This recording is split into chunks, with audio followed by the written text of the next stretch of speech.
Do not forget my stories, Senua. I am with you still.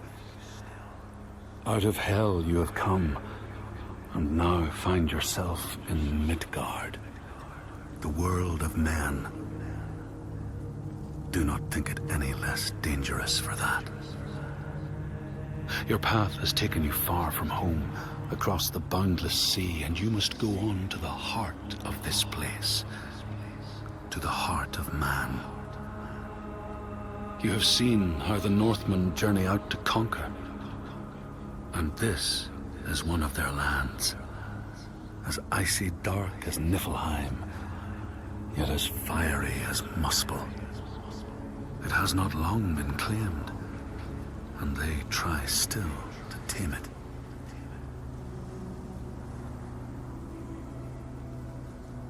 The Skald's verse speaks of a man called Grettir the Strong. A strange and bloody life he led. And it happened in this land you have come to. Listen to his story, Senua, for it may in some small way illuminate your own.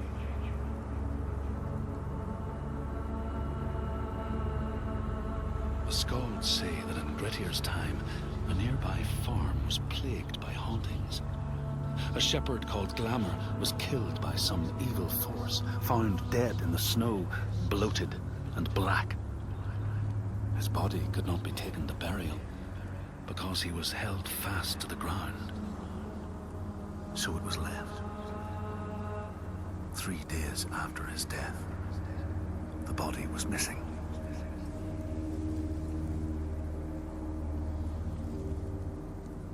The Skalds tell how the revenant Glamour roamed the settlements, terrifying all those who lived there. Each one he killed, in turn, rose to walk beside him. Thus, evil begets evil. But the man Grettir was proud and overbearing, and thought the Droiger no match for his strength.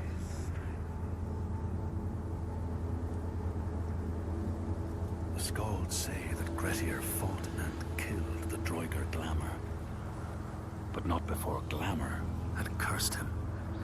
His strength would be turned against him, his deeds bring death and exile, and he would be always before Grettir's eyes, making him afraid to be alone. He saw all sorts of phantoms wherever he looked, and thus people who see things that aren't there are said to have Glamour's eyes.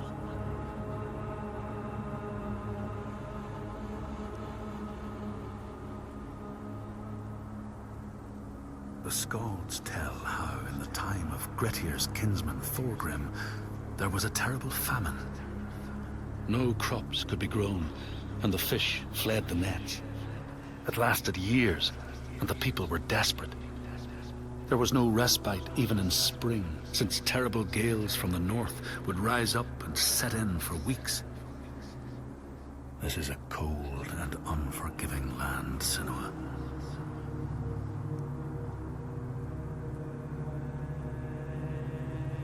In the time of famine, at the place known as Rifskar, Thorgrim found a huge finback whale, beached and dead.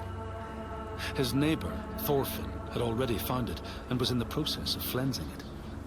But Thorgrim claimed it as his own. Thorfinn said he would not give it up without a fight. If that's what you want, Thorgrim said, let it be so. And he launched a blow at Thorfinn, cutting off his head in one strike.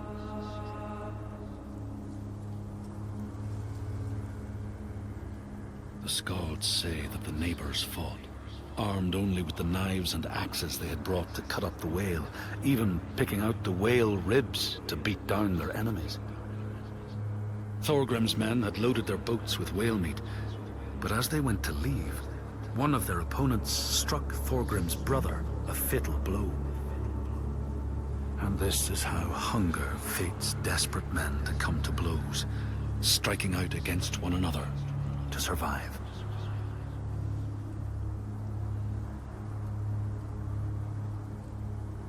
Scalds speak of the time Grettir, traveling with some others, ran into rough weather and docked their boat on an island.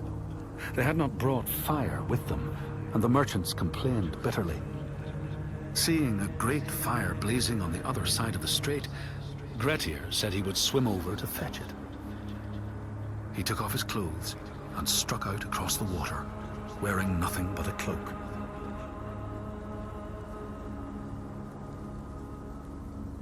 When Grettir came to the farm where the fire was burning, all was peaceful. By the time he reached them, his cloak was frozen stiff, and he looked like nothing more than some huge troll.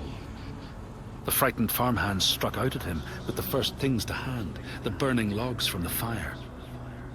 Grettir fought them off and got the fire he sought. But the sparks from the logs spread fire all over the house, and nobody survived the blaze.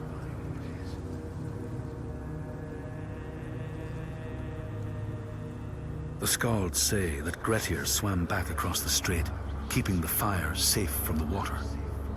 His friends applauded Grettir's bravery, but when word spread about the massacre at the farm, people took against Grettir.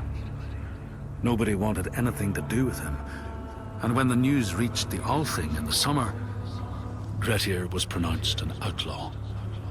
All doors would hence be shut to him.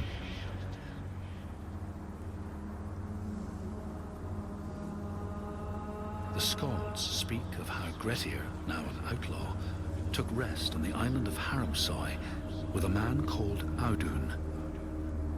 Grettir saw a great yellow glow like a fire rising from the ground.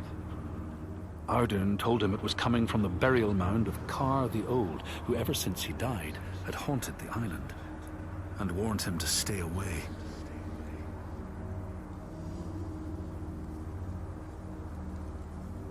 The Scalds say Grettir wanted the sword that was buried in Kar's howe, and would not be deterred from seeking it. He broke the mound open and started digging until he reached the timber props. By this time it was night. Audun warned him again not to continue, but Grettir threw down a rope and went inside the mound. No light penetrated it, and it reeked of death. But he persisted in exploring.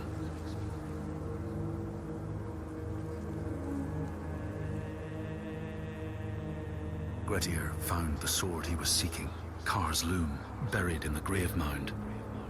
He went to leave, but before he could reach the rope, something grabbed him from behind, and Grettir realized the mound dweller would not let his treasure go. The two fought ferociously until Grettir got the advantage and chopped off the revenant's head. But Kar's loom would prove his undoing, fated to be the sword that killed him.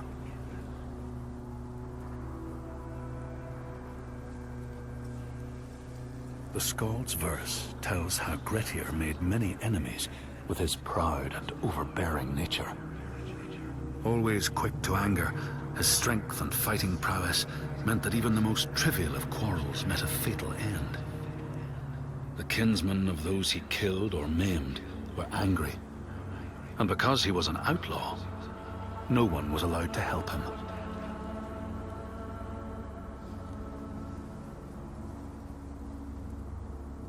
The outlaw Grettir fled to the island of Drangi. His enemies knew he was there, but he was still so strong and fierce, nobody could shift him. Thorbjorn, first among his foe, sent his foster mother to see Grettir. She was a Seithkona, and very wily. She enchanted a tree branch and sent it to wash up on Drangi. Grettir tried to cut it up for firewood, but his axe flew back and struck him in the leg. The wound blackened and festered, and Grettir feared his time was close.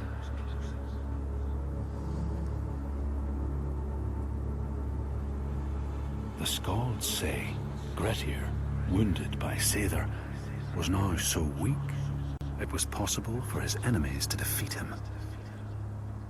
Under cover of night, Thorbjorn and his men attacked his shelter. They tried to disarm him, But he clung so firmly to his sword, Kar's loom, that they had to cut off his arm to get it free. Then they used his sword to cut off his head, and the land's mightiest outlaw was dead.